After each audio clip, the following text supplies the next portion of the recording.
Bienvenidos y bienvenidas, esta es otra edición de Final Abierto. Hoy vamos a hablar con Eduardo Galantini sobre la situación del PJ. También aquí Galantini nos adelanta su precandidatura a gobernador por el Partido Justicialista. En este programa hoy nos vamos a dedicar también a hablar acerca de la ley de talles. ¿Qué pasa con esta norma que quedó atravesada por la pandemia, pero que también esconde una realidad respecto a cómo se gestionan los cuerpos en la República Argentina? Llegan más vacunas a la provincia de Corrientes. ¿Qué va a pasar con las personas con discapacidad? El reclamo se hace cada vez más latente, cada vez más fuerte. Reclaman su turno, reclaman su espacio.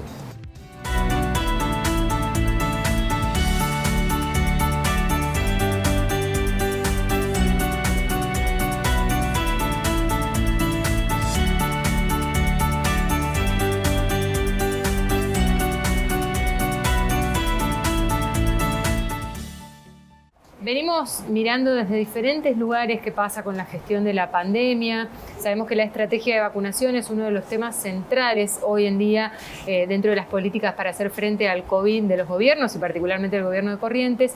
Hay un pedido puntual y concreto por parte de las familias que tienen en sus integrantes personas con síndrome de Down.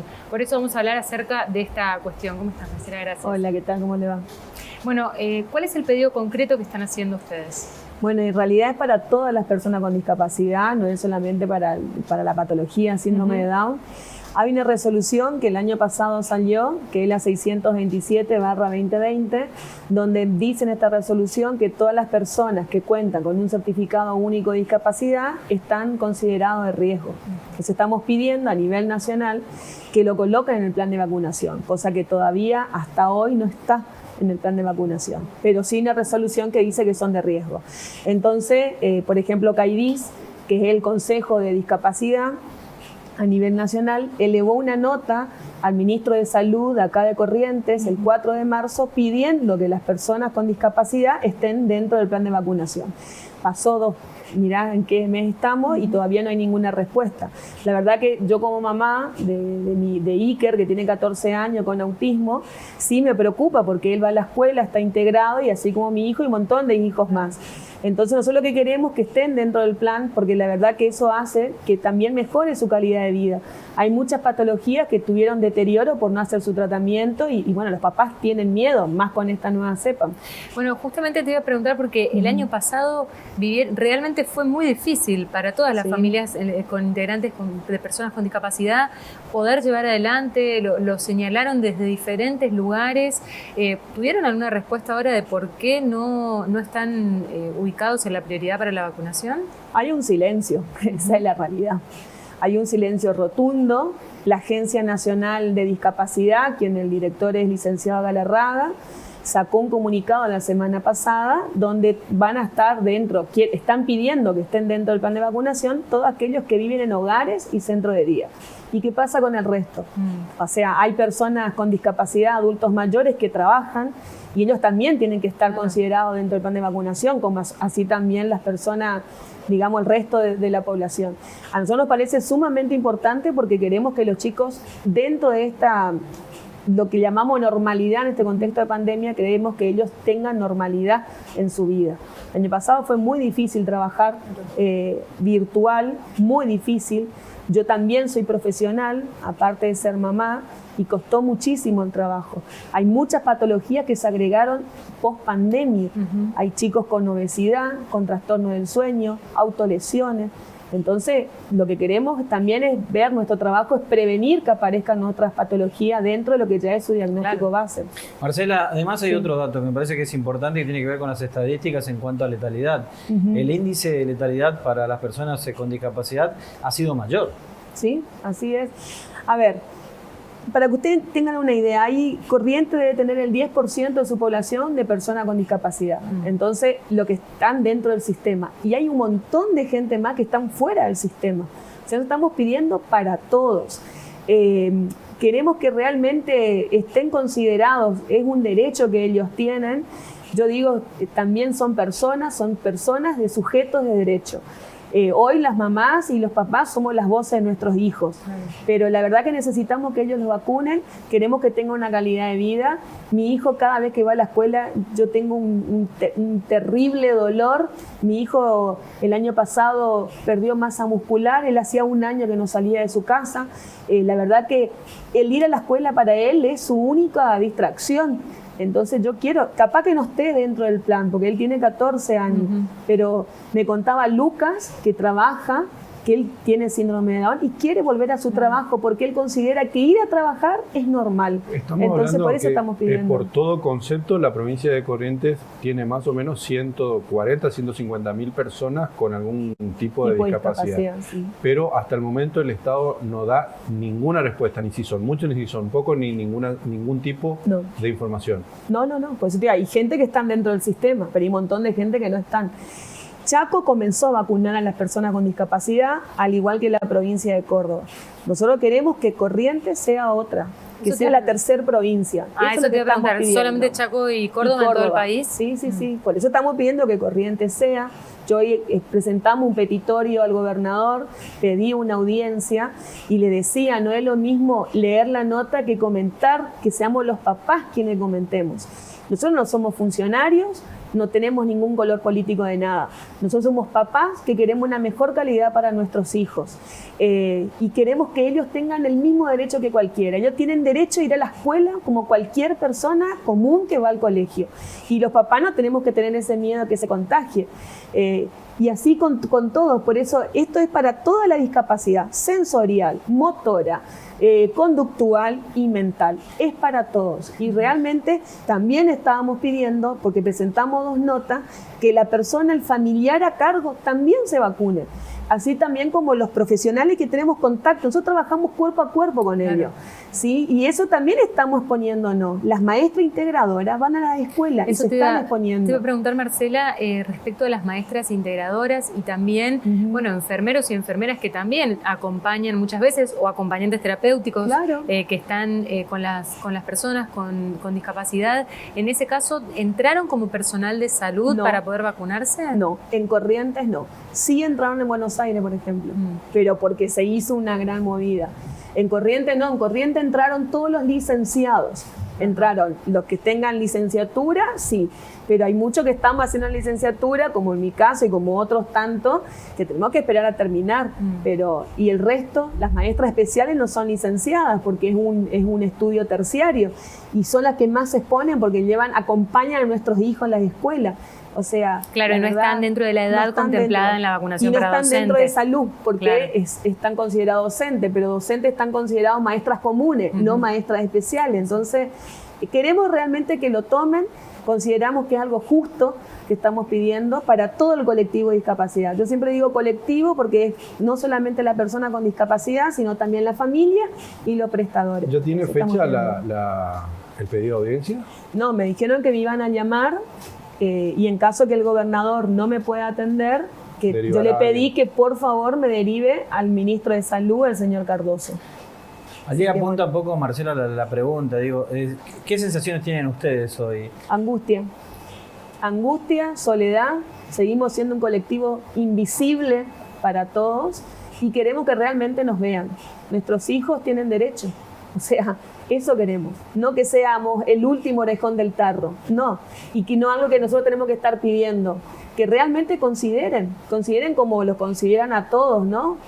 Nuestros hijos son personas. Hablaste de angustia, ¿siente como que están siendo postergados en la campaña? Olvidados.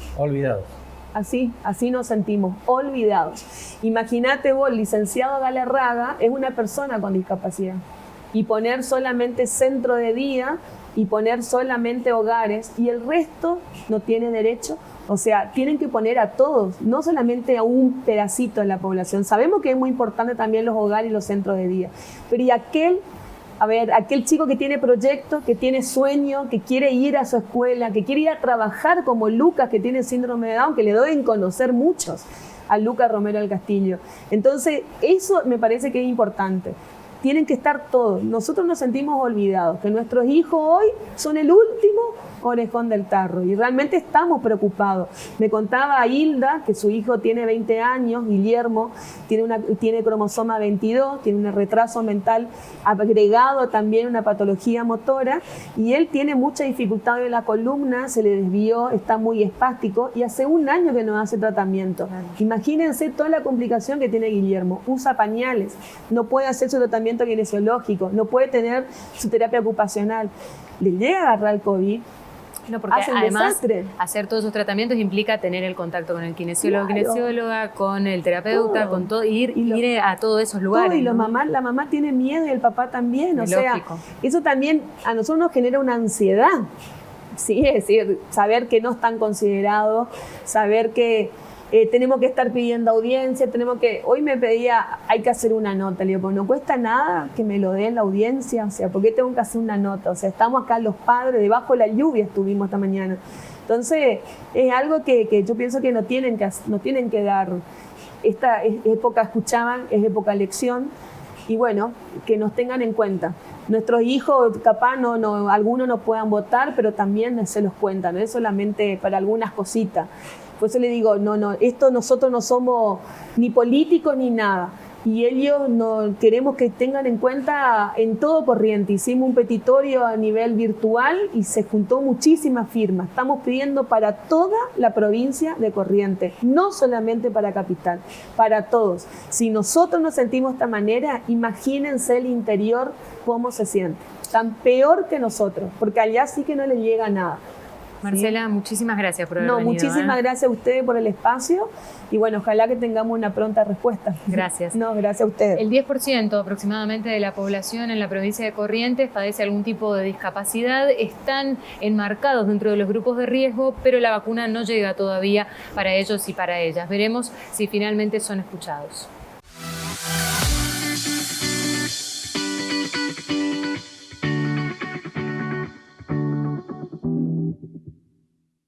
En el 2019 se aprobó la Ley de Talles, una ley que venía a intentar subsanar una situación que generaba muchas desigualdades y también problemas muy complejos porque las personas íbamos a comprarnos ropa y resulta que no conseguíamos o resulta que había solamente para determinado talle como si eso fuera el único cuerpo posible en nuestro país. Bueno, esta ley trató de avanzar en esa mirada, pero se encontró con ciertos escollos. Para hablar de eso está Romina hoy con nosotros. ¿Cómo estás, Romina? Gracias por Hola, venir. ¿qué tal? Buenas tardes, gracias por la invitación. Bueno, contanos por favor qué pasó una vez que se aprobó la ley, cómo estamos al día de hoy.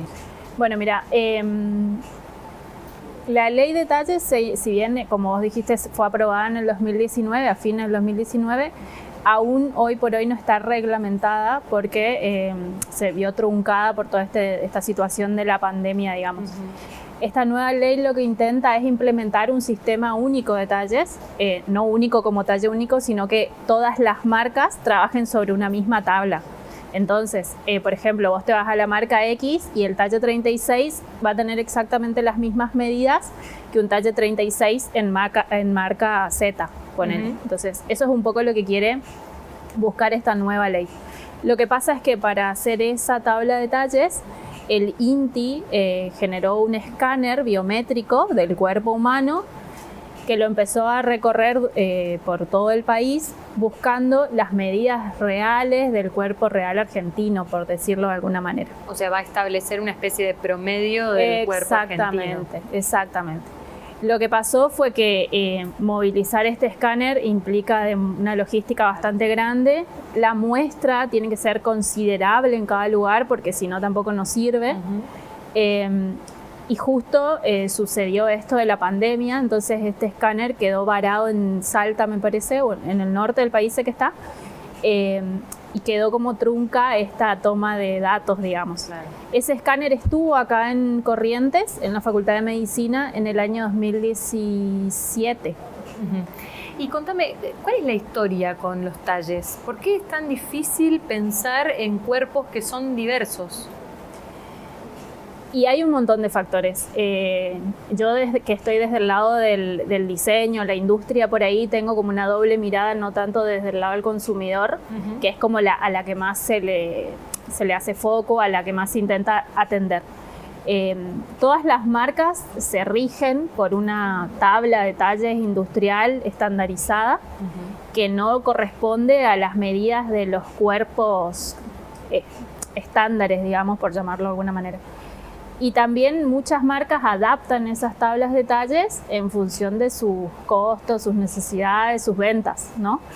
Entonces, si bien uno en una tabla de talles puede encontrar desde el XS hasta el XXL, no todas las marcas tienen la capacidad de producir a tanta escala, digamos.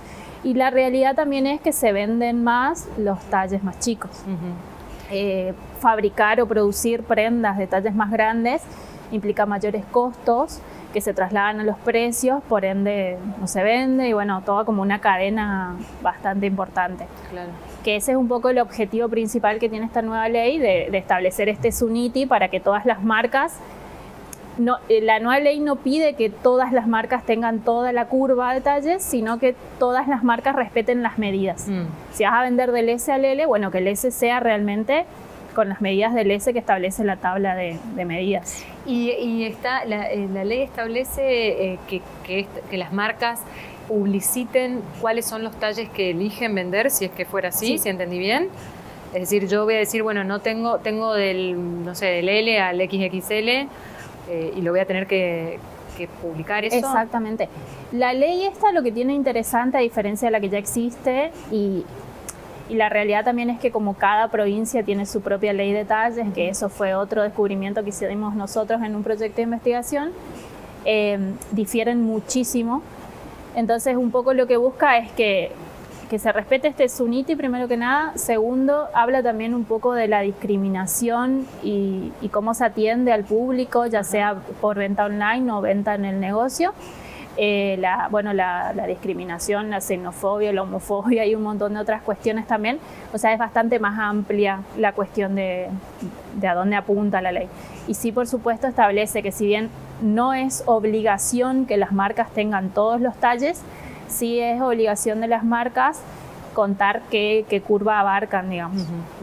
Pero entonces, en ese caso, no se garantizaría un stock de talles, digamos, sería, porque hoy en día o lo que se reclama es que los talles grandes, sobre todo, muchas veces son difíciles de conseguir, se consigue ropa fea en el sentido de que no hay variedad, no juegan con los diseños, digamos, no tiene opciones. Y esto, la ley en realidad no vendría a subsanar eso. Dicho así, fríamente, no.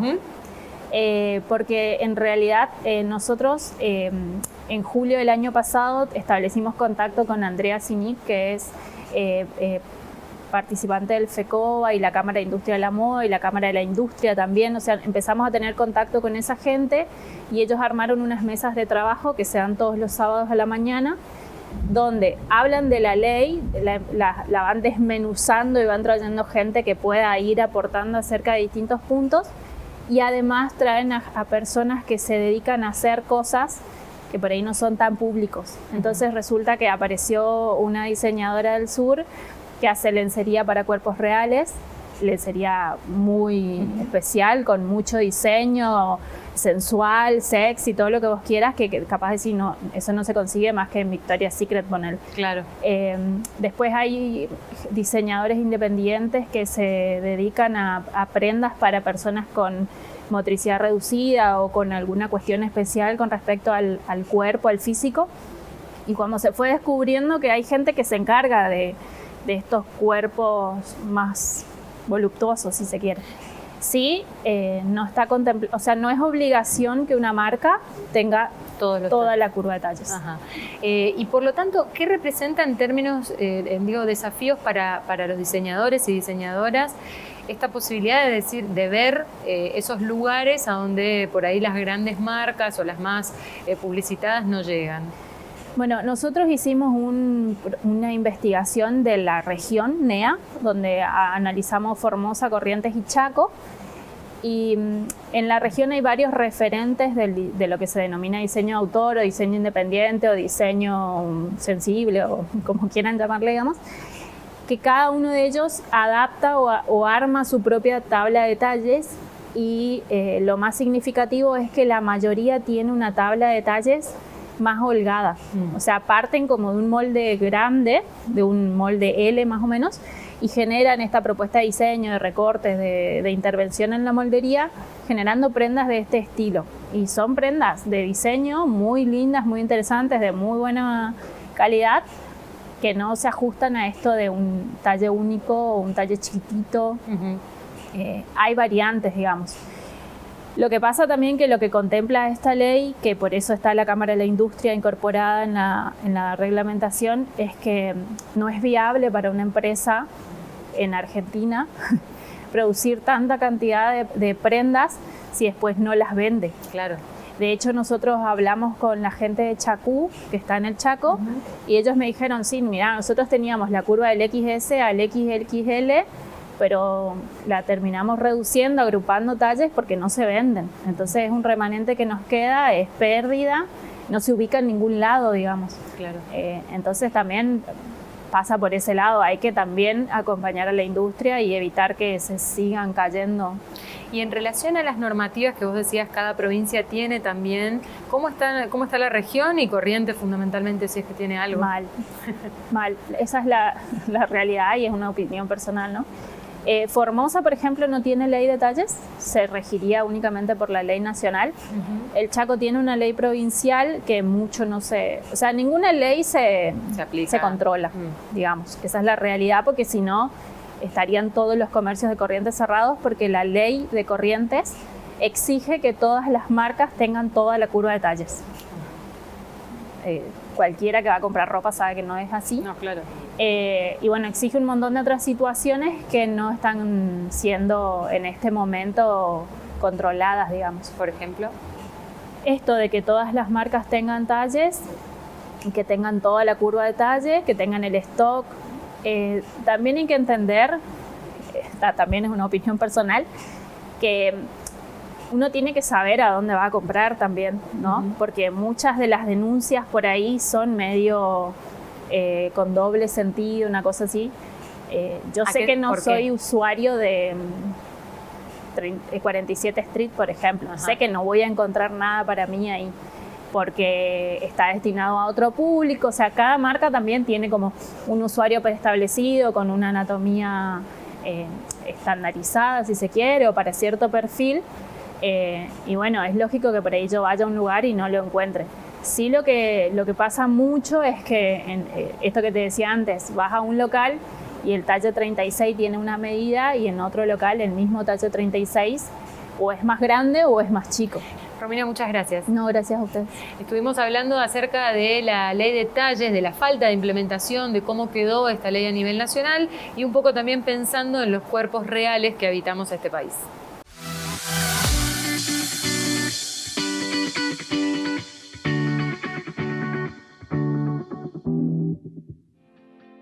El calendario electoral en la República Argentina no está todavía definido políticamente. Sí, obviamente desde el punto de vista de la ley, que establece que las primarias abiertas, simultáneas y obligatorias tienen que hacerse el día domingo 8 de agosto. Hay intentos desde el oficialismo de suspenderlas, de prorrogarlas. ¿Cómo afecta esto a la provincia de Corrientes y a otros distritos en donde también se va a votar, por ejemplo, para elegir legisladores provinciales, o el caso de Corrientes, donde elige, igual que Santiago del Estero, nada más y nada menos que gobernador y vice? Por lo pronto, Carlos, lo que se sabe hasta el día de hoy es que la provincia de Corrientes y otras 4 jurisdicciones van a tener elecciones distintas a la del calendario nacional. Es decir, que van a tener fechas distintas para elegir otros cargos provinciales. Nosotros armamos una placa para especificar esto: Corrientes y otras 4 provincias, que son Misiones, la provincia de Misiones, la provincia de Santiago del Estero, que en el caso de Santiago del Estero es, junto con Corrientes, el único distrito del país, son los 2 únicos distritos del país que tienen el calendario general provincial desfasado. Esto tiene que ver con la cantidad de intervenciones federales y qué sé yo. Entonces, tanto para Corrientes como para Santiago. Eligen gobernador. ¿Qué es lo que pasa en los otros distritos? Vamos a ver otra placa. Corrientes va a elegir entonces en un calendario distinto, con Santiago del Estero, gobernador y vice, intendentes y todos los cargos provinciales. Misiones y Jujuy van a votar en junio por diputados provinciales e intendentes, y Salta es una provincia, la única por el momento, que va a elegir convencionales constituyentes para modificar su constitución, además de legisladores y el jefe comunal. En el caso del calendario nacional de Corrientes, es para elegir diputados y senadores nacionales con paso y después con general. Exacto. En el caso de las provinciales, vamos a ver la última placa, Corrientes va a elegir gobernador, va a elegir vice, va a elegir diputados provinciales, 15, 5 senadores provinciales y va a elegir intendentes en los 75 municipios.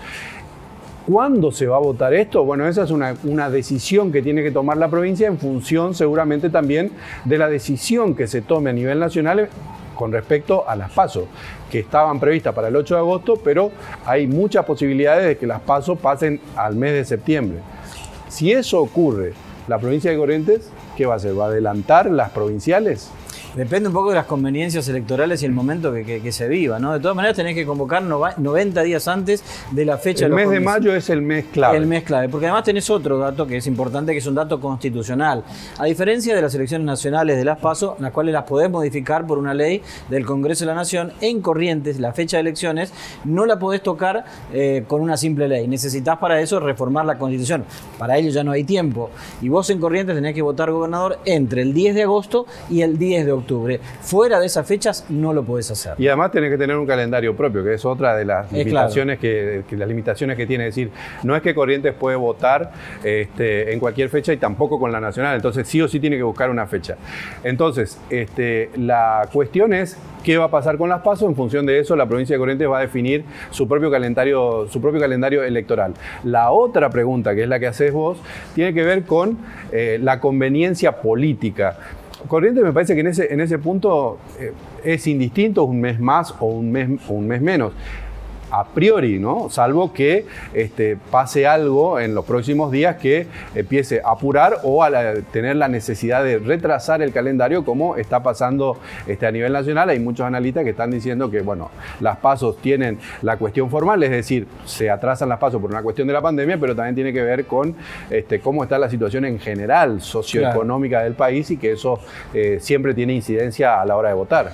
Basándonos un poco en lo que ocurre en Corrientes, siempre la decisión de la fecha ha sido utilizada casi como una herramienta electoral por parte de la fuerza gobernante. Y un análisis político hablaría de si en las PASO son en agosto, en Corrientes para gobernador se vota en septiembre. Ahora, si las PASO se trasladan a septiembre, Corrientes, ¿votaría en agosto? Habría que ver, y ahí en el caso del tiempo que vos decís que muchas veces se erigió como una herramienta electoral, si las elecciones provinciales se adelantan, me parece que hay una ventaja todavía mayor ahí en relación al oficialismo, porque la oposición todavía no logra estructurar ni siquiera su estrategia interna. Digamos, vamos a suponer que el Partido Justicialista sea el espacio de la oposición, todavía tiene una cantidad de cosas que resolver desde lo interno. Si además se le adelantan los tiempos, sería todavía mucho más complicado. La fecha de elecciones en Corrientes también tiene un final abierto.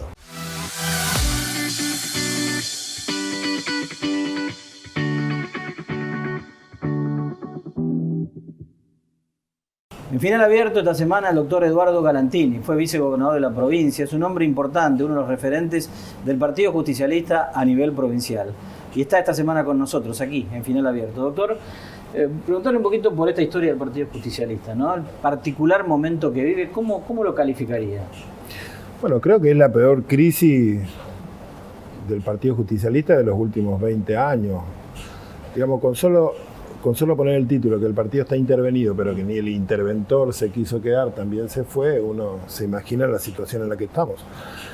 Y encima, en un año electoral muy particular, con un Consejo Nacional del partido que ha asumido hace 10 días y con la urgencia que necesitamos de tener un interventor, el Consejo todavía no lo ha nominado, así que esto muestra a las claras que la crisis del Partido Justicialista es una crisis que también hace mucho ruido en Buenos Aires, porque si no el interventor tendría que haber estado nombrado ya, ¿no? ¿Por qué cree que todavía el interventor no se conoce? ¿Y por qué la pregunta? Porque en el tema de las PASO, si las PASO se suspenden, probablemente en Corrientes se pueda elegir ya en agosto. Es decir, está en contrarreloj en cuanto a los meses y en cuanto a los tiempos de cara a una elección provincial. Si el cronograma se mantiene, ya estamos contra el reloj. Si las PASO se postergan, lo más probable es que el gobierno provincial adelante las provinciales. Así que los plazos son muy exiguos y encima yo creo que el juzgado electoral va a tener que hacer alguna alquimia para que no se viva lo que se vive en todos los años, el cierre de lista, que se cierra la calle, que hay 2.000 personas de los 74 municipios con papeles. Así que eso también va a achicar los tiempos. Yo siempre fui, y con los hechos, yo siempre fui muy crítico de lo que Buenos Aires decide respecto de Corrientes. Yo creo que Buenos Aires está viendo esta crisis y en lugar de ayudar un poco para acelerar los tiempos, porque acá lo que necesitamos es que se nombre el interventor ya. De esa manera, se puede empezar a arribar al consenso posible. Ahora, doctor, no es problema de Buenos Aires que el PJ local no se autoayude tampoco, ¿no? Lo que pasa que, no es problema de Buenos Aires, es problema de los justicialistas correntinos que están mirando a Buenos Aires esperando a ver el dedo a quién viene, la virome a quién viene. Y yo entiendo que nosotros somos un partido nacional, un movimiento que tiene su terminal en Buenos Aires, más ahora que tenemos un gobierno nacional. Ahora, somos nosotros los que tenemos que ir, llevarle, la fórmula y decirle, esto es lo que queremos. Claro, pues no pasa lo mismo. Y si no nos respetan eso, hacemos eso igual. Claro. Porque si no, nunca nos vamos a parar, nunca nos vamos a levantar. Yo creo que hay que ser desobediente en ese sentido, pero bueno. ¿Y cómo se podría ser desobediente? Y agrego la pregunta, dando un poco vueltas a lo que decía Pepe recién, ¿por qué le interesaría a Buenos Aires, en todo caso, del PJ correntino? A Buenos Aires siempre le interesan los legisladores nacionales.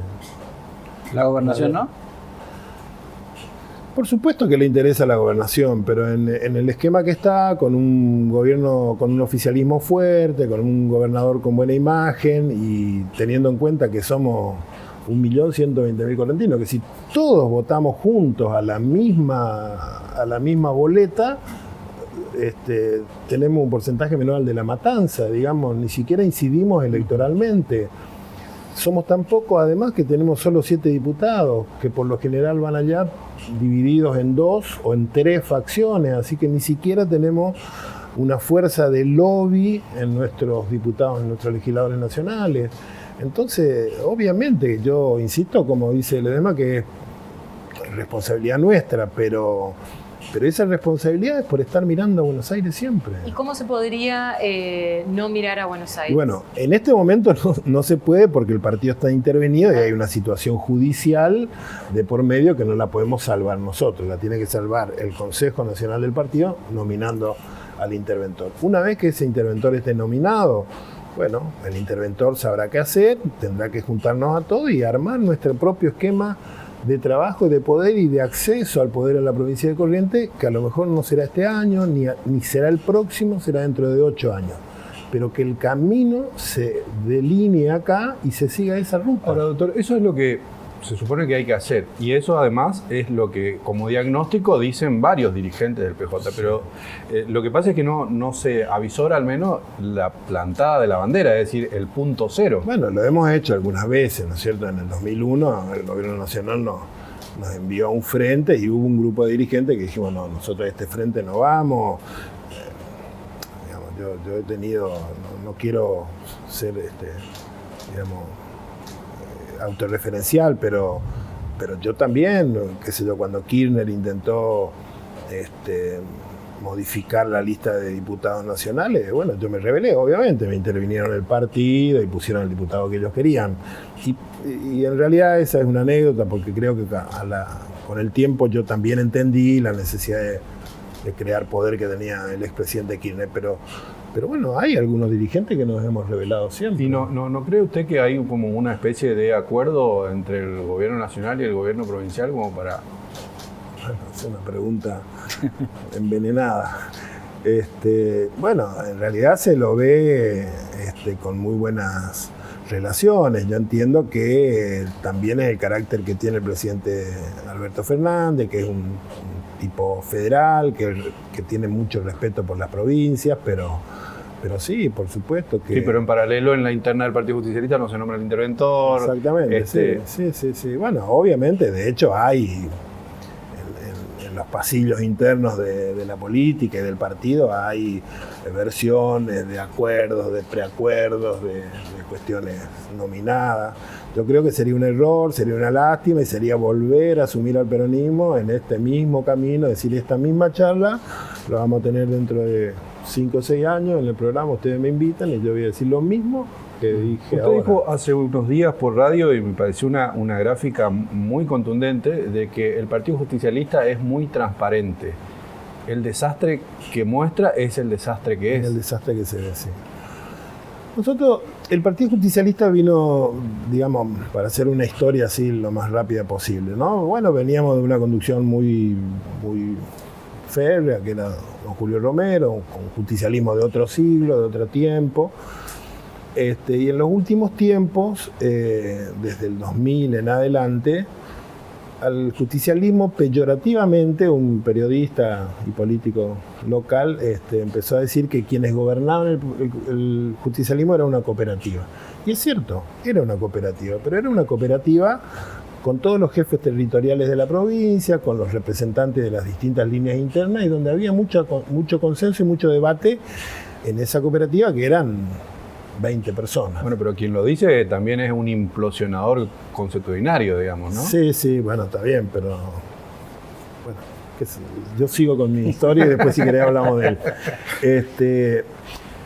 Esa cooperativa después, porque al fin y al cabo es como siempre se arman las relaciones en el poder, siempre hay primero una mesa chica que toma decisiones, que decide, que acuerda, eso después se vuelca a la mayoría del partido y después se va a elecciones o a elecciones internas. Después esa cooperativa se transformó en una sociedad de 2 personas, que eran Fabián Río y Camao Espínola. Pero encima estaban peleados, encima tenían interna entre ellos. Entonces ahí empezó una crisis en el justicialismo, donde el justicialismo se empezó a dividir. Los que estaban a favor de Fabián, los que estaban a favor de Camao, y esa lesión todavía no se soldó. Y eran realmente en ese tiempo, y todavía lo son creo, 2 de los referentes más importantes del justicialismo. ¿Y ahora? Y bueno, y ahora seguimos en esta situación. Por eso yo creo que es necesario que algunos, muchos, todos los que podamos del justicialismo, empecemos a tomar la bandera del justicialismo y salgamos a recorrer la provincia, a hablar de peronismo, a hablar de lo que podemos llegar a hacer si conseguimos conformar una hoja de ruta que no necesariamente terminará con la gobernación en este año, es decir, salir a gritar y abrirse el pecho, que vamos a ganar este año en estas condiciones. Ahora lo ve muy difícil porque ya en 2 oportunidades habló de pensar en 5 o 8 años. No lo veo imposible, pero sí lo veo muy difícil, obviamente. ¿Lo ve con pocas chances hoy el peronismo? Sí, lo veo con pocas chances. Entonces, ¿el candidato al justicialismo va a la carrera ya para inmolarse? No para inmolarse. Digamos, ¿cuál es la llegada? Yo creo que acá es más importante el recorrido que la llegada. Yo creo que acá el trabajo que hay que hacer en el justicialismo es poner en orden el justicialismo para poder así aspirar al poder. Si el justicialismo no está en orden y estamos todos en un círculo mirándonos entre nosotros y el resto de la población fuera de ese círculo, ¿quién nos va a votar? ¿Quién va a creer en nosotros? Entonces, yo creo que la carrera es por unificar el pensamiento del peronismo, proponer un proyecto peronista para la provincia y trabajar. Y bueno, si las cosas se dan, si los planetas se alinean y se puede ganar este año, bienvenido sea. Pero ahora, doctor, convengamos que es muy difícil. Esa hoja de ruta que usted plantea, ¿qué camino tendría que trazar según su criterio? Y por otro lado, esta grieta que usted señala dentro del PJ, ¿podría alcanzar una hoja de ruta común o van a ser 2 caminos diferentes? No, yo creo que no. Yo creo que se puede armar una ruta común porque en el fondo de cada dirigente, inclusive de ellos también, yo no dudo que ellos busquen también el triunfo en en algún momento del justicialismo. Entonces, hemos llegado a un lugar, a un pozo tan profundo que creo que más abajo ya no podemos ir. Entonces, es casi Ahora, natural que siempre se podamos... puede estar peor.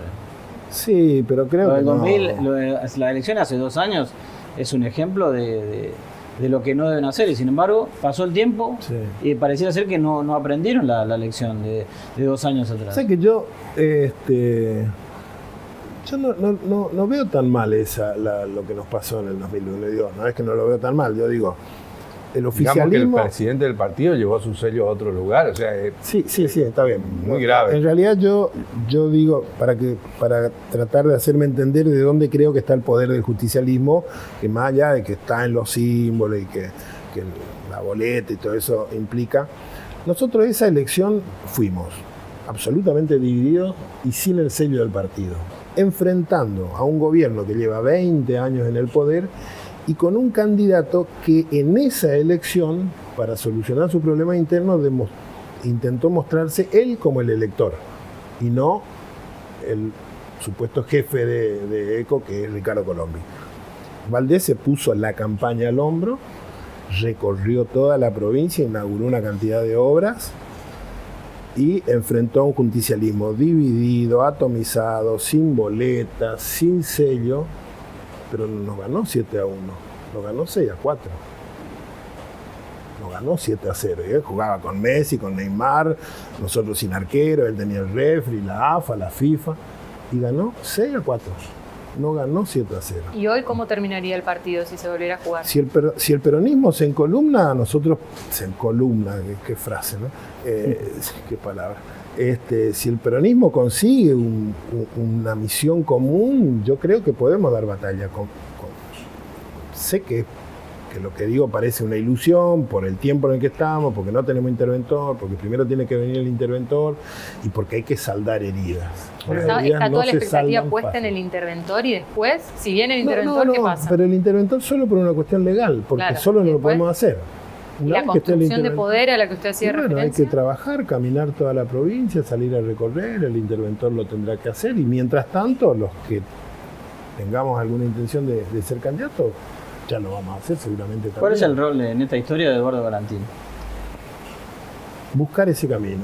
Yo soy precandidato a gobernador de un sector del peronismo que me acompaña, pero mi misión, digamos, hoy que me la impongo y que me la impongo con ese grupo de compañeros, es salir a caminar la provincia, a hablar con muchos compañeros, muchos que se han ido del justicialismo, me han llamado muchos compañeros, incluso intendentes, así que bueno, empezar a hablar de estas cosas, no mirar tanto la inmediatez de los tiempos y decir, bueno, vamos a tratar de ¿Hablan entre ustedes o no?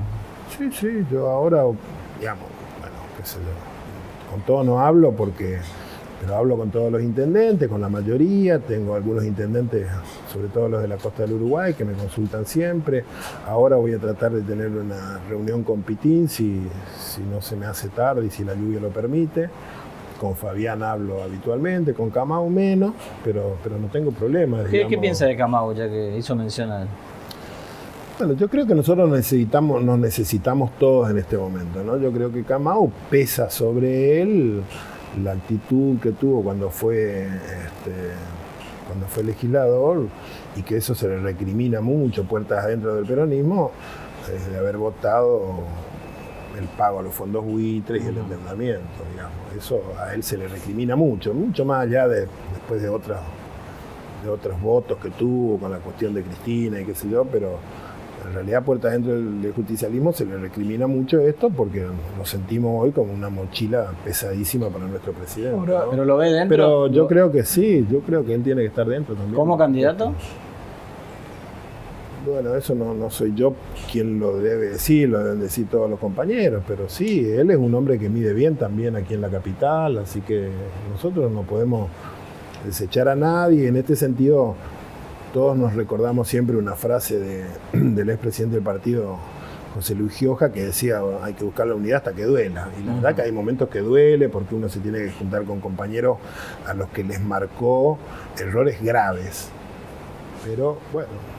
Ahora, en algún momento, puede que suene ingenuo, ¿no? Pero en algún momento la dirigencia del PJ mira con perspectiva responsable e histórica el 45, el 40, incluso hasta cerca del 50% de la gente que vota una opción justicialista, aunque no alcance? Sí, yo creo que algunos sí, otros no. Digamos, hay una crisis, yo creo que esto no alcanza solo al justicialismo, también hay una crisis de pertenencia, de valores dentro de la política, de cuál es el rol verdadero de la política. Muchas veces todas estas buenas intenciones que tenemos, cuando nos juntamos, empieza a aparecer la lista cómo va a ser.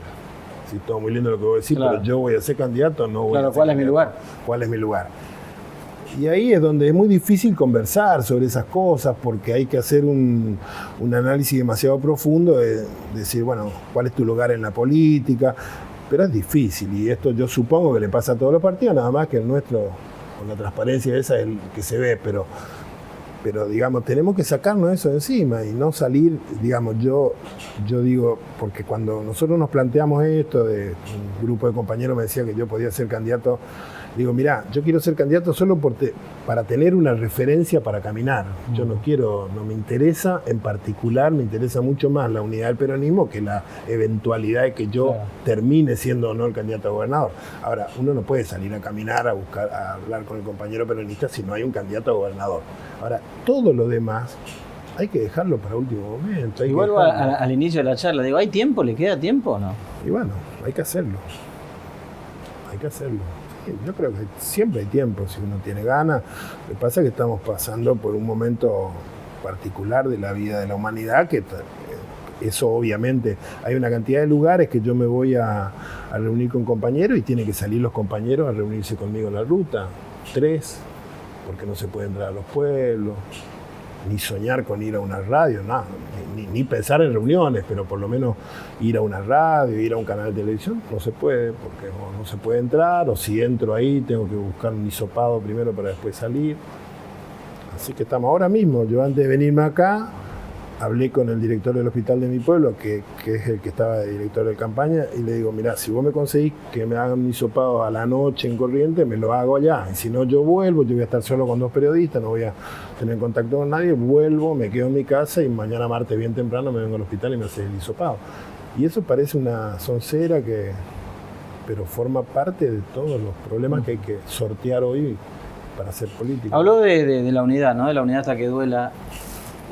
¿Cree que es posible esa unidad en Corrientes? Yo creo que sí. ¿Se está haciendo el camino para llegar a esa unidad? No se está haciendo. No se está haciendo, pero yo creo que es posible. El día que entendamos que las peleas uno no las puede hacer en el desierto, las peleas hay que hacerlas una vez que uno consigue los logros que busca como partido. Pelearnos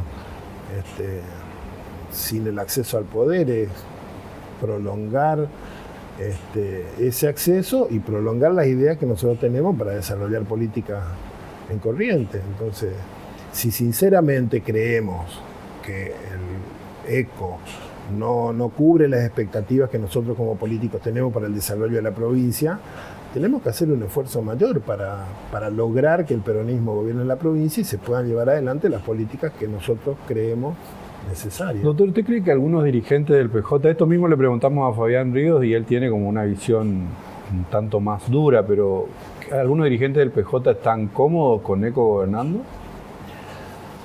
Los dirigentes, a ver, ¿qué significa dirigente importante? Los dirigentes, digamos, que más activos han estado en la vida política de la provincia, creo que no. Digamos, no quiero nombrar, pero los intendentes no están contentos ni cómodos. Los que fueron candidatos a gobernador, tanto Camau como Fabián, no creo que esté cómodo. Bueno, sí, habrá alguno que está cómodo, que consiguió esto que pone por delante del caballo, digamos, que consiguió un puesto, alguna cosa, pero el común del peronismo no está cómodo con esto porque nosotros vemos una chance posible de que la provincia esté mejor. Esta provincia es una provincia que tiene otras posibilidades. Así que yo creo y espero que no. ¿Y ve a dirigentes jugando para ECO? ¿Dirigentes del PJ jugando para ECO? Sí, algunos hay, pero que ya están jugando hace tiempo, no ahora, ¿no? Pero yo he hablado con algunos y algunos muestran la intención. Bueno, siempre está la excusa de que no, que con el partido así todo dividido no se puede, que nunca hay lugar, que siempre son los mismos. Las cosas que siempre se suelen decir, que a veces son ciertas y a veces son excusas. Pero bueno, hay que empezar a construir el camino de la unidad del peronismo. ¿Y qué pasa si es al revés? Estoy pensando en que, por ejemplo, Gustavo Canteros no tenga chance de ser lo que quiere ser dentro de ECO y él nunca renegó de su historia justicialista. ¿Tiene lugar para volver? ¿Usted qué piensa? Yo creo que sí. Muchos compañeros se van a enojar. De hecho, yo ya lo incorporé a Gustavo cuando yo fui presidente del partido. Yo organicé un congreso donde lo reincorporé a Gustavo Cantero, a Jorge Aviv. Muchos compañeros se enojaron por eso, pero yo creo que hoy, mirando retrospectivamente, hubiésemos tenido una fuerza un poco más poderosa y una fortaleza más amplia si se los hubiese respetado ya en ese momento. Yo sé que hay muchos compañeros que no quieren, pero bueno.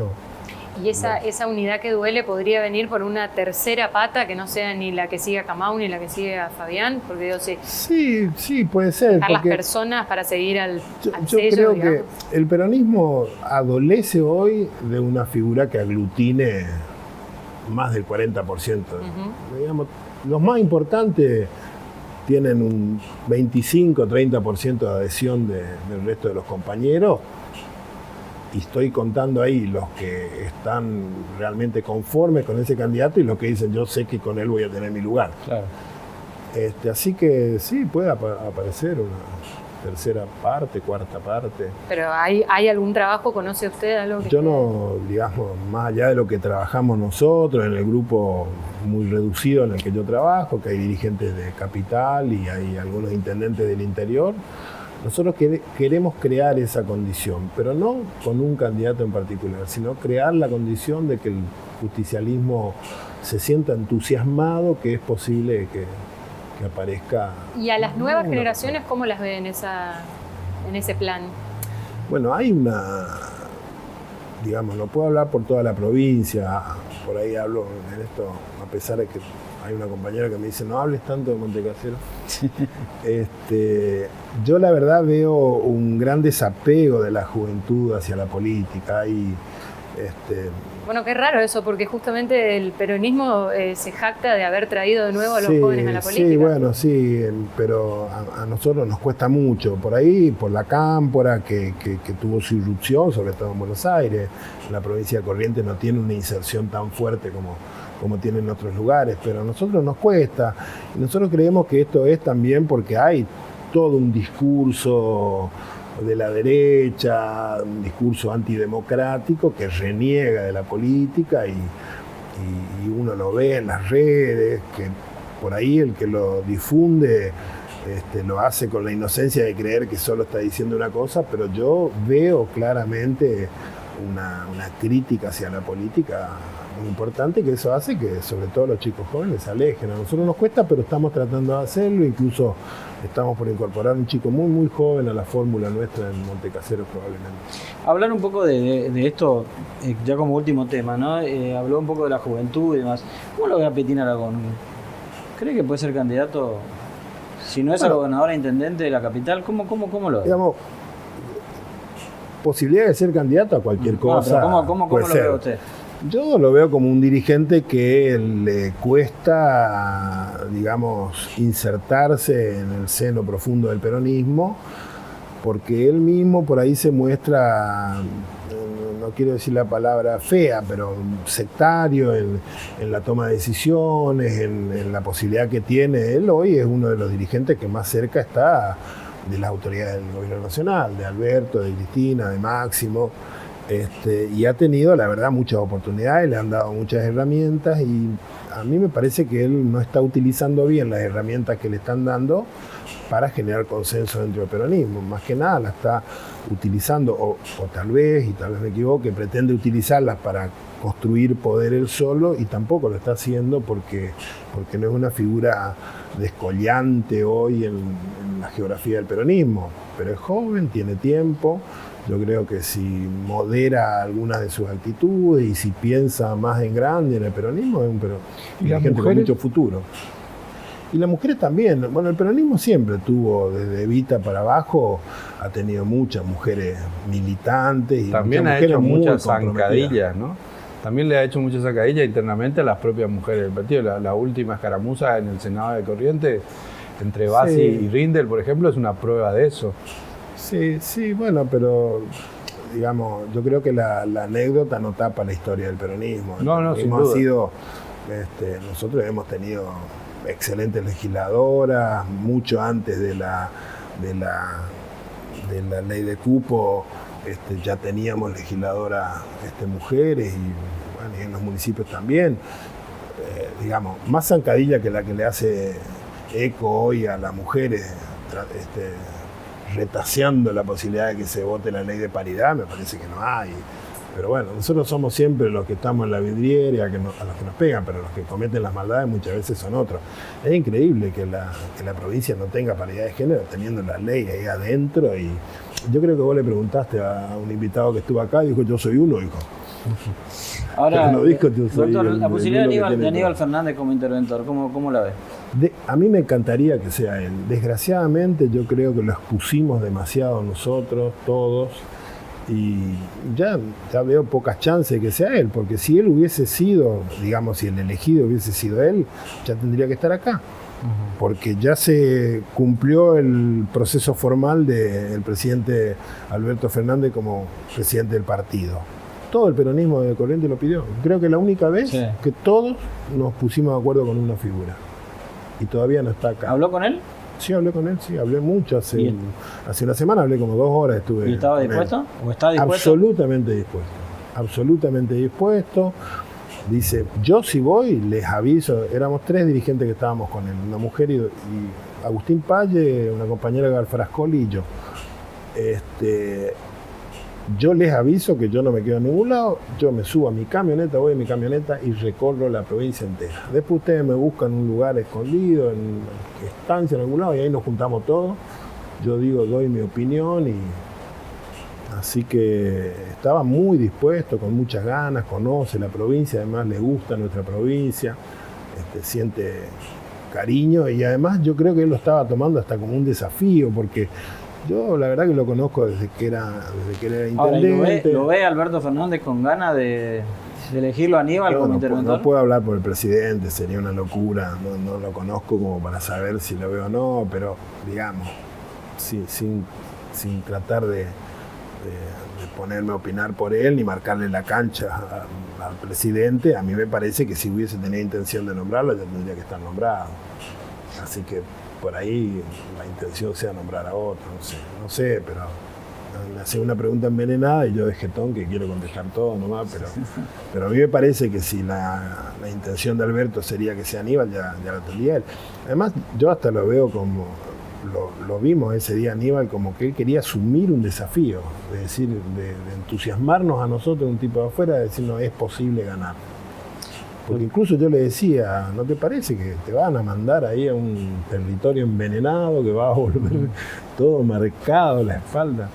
Y me dice, vos tenés menos confianza. Si vos no tenés confianza, quiere que vaya yo, que sea, pero me daba la impresión, sí, de que él venía a asumir un desafío de poder hacerle ganar al peronismo. Doctor Eduardo Galantini, muchísimas gracias. Gracias a ustedes. Fue vicegobernador de la provincia, fue también diputado nacional, intendente de Montecaseros, ahora precandidato a gobernador del Partido Justicialista, esta semana en Final Abierto.